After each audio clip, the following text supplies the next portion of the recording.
2023 से 2034 के बीच ऐसा क्या होगा जिसे रोक पाना मोदी के लिए नामुमकिन है? 2023 से 2034 के बीच ऐसा क्या होगा जिस कारण दुनिया में मचेगी उथल पुथल? 2023 से 2034 के बीच ऐसा क्या होगा जिसके चलते आपस में भिड़ेंगी विश्व शक्तियां?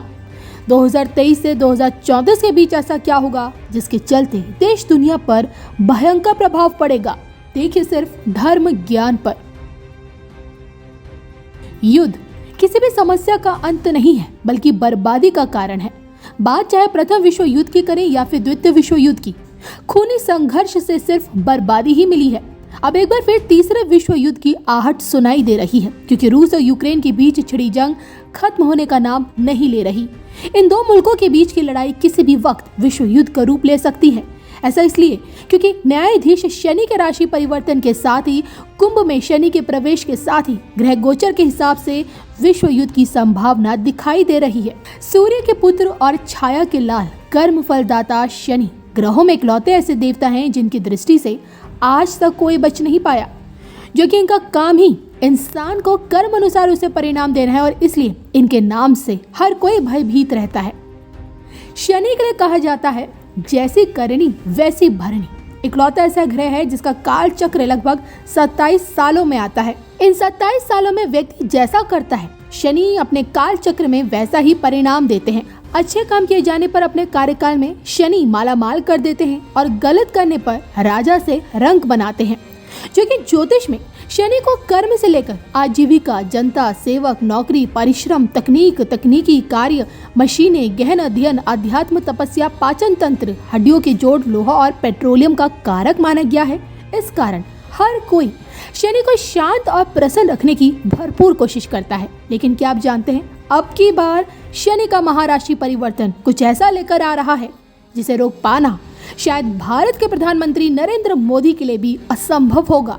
हाल ही में पंचांग अनुसार ये बताया जा रहा है कि कुंभ में शनि का गोचर देश दुनिया पर भयंकर प्रभाव डालेगा। देश भर के ज्योतिषों की माने तो न केवल वर्ष 2023 बल्कि आगे के वर्ष में शनि शांत होते नहीं लगते हैं। साल 2023 से 25 के मध्य शनि की कुंभ राशि में रहते विश्व युद्ध होने के कई योग सामने आएंगे और 24 से 34 के बीच तीसरा विश्व युद्ध तक होने की भी संभावना है।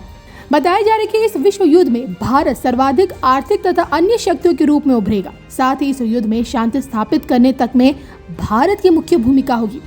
24 से 34 के बीच शनि के कई अनिष्टकारी प्रभाव सामने आने के योग हैं।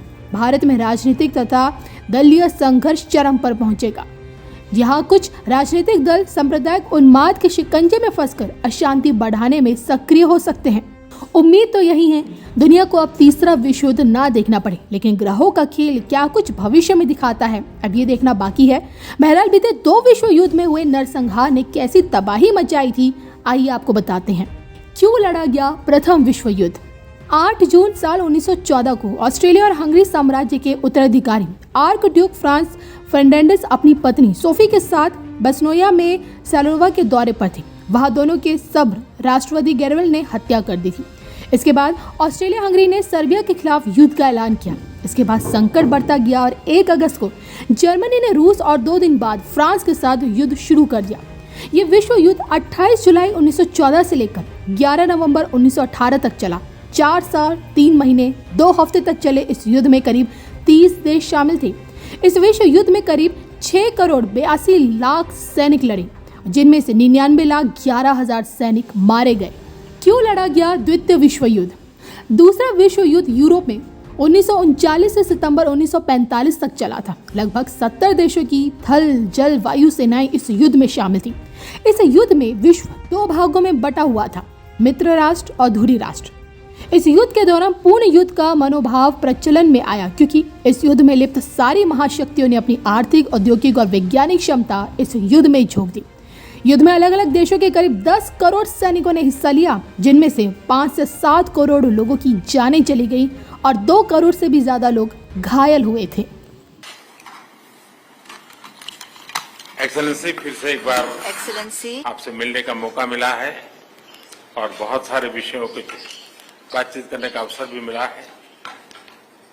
गत वर्ष दिसंबर में जब आप आए थे तब कई विषयों पर हमारी चर्चा हुई थी और उसके बाद भी जैसा आपने कहा कि अनेक बार हमारे टेलीफोन पर भी चर्चा हुई है और उसमें भारत और रशिया के बायलैटरल संबंध की भी बातें हुई है और दुनिया की जो समस्याएं हैं उसके संबंध में भी काफी विस्तार से हमारी बातचीत हुई है। आज फिर एक बार हम मिल रहे हैं और आज भी दुनिया के सामने जो सबसे बड़ी चिंता है और खास करके डेवलपिंग कंट्रीज को फूड सिक्योरिटी के, फ्यूल सिक्योरिटी की, फर्टिलाइजर की, ऐसी जो समस्याएं हैं हमें जरूर उनके रास्ते निकालने होंगे और आपने भी उसमें पहल करनी होगी। उन विषयों पर भी आज चर्चा करने का मौका मिलेगा।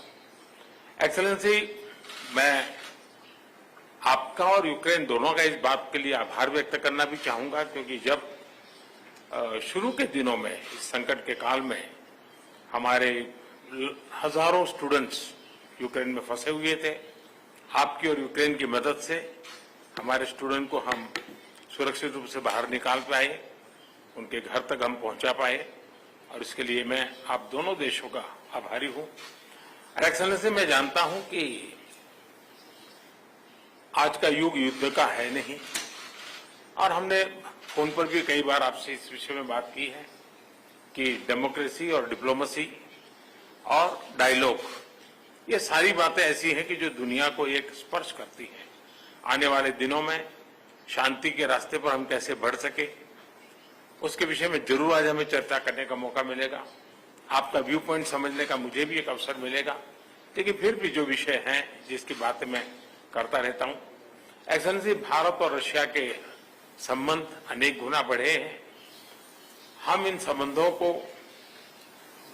इसलिए भी महत्व देते हैं कि हम एक ऐसे मित्र रहे हैं जो पिछले कई दशकों से हर पल एक दूसरे के साथ रहे हैं और पूरी दुनिया भी जानती है कि भारत के साथ रशिया का नाता कैसा रहा है और रशिया के साथ भारत का नाता कैसा रहा है। और इसलिए दुनिया के मन में भी ये बात है कि एक अटूट मित्रता है।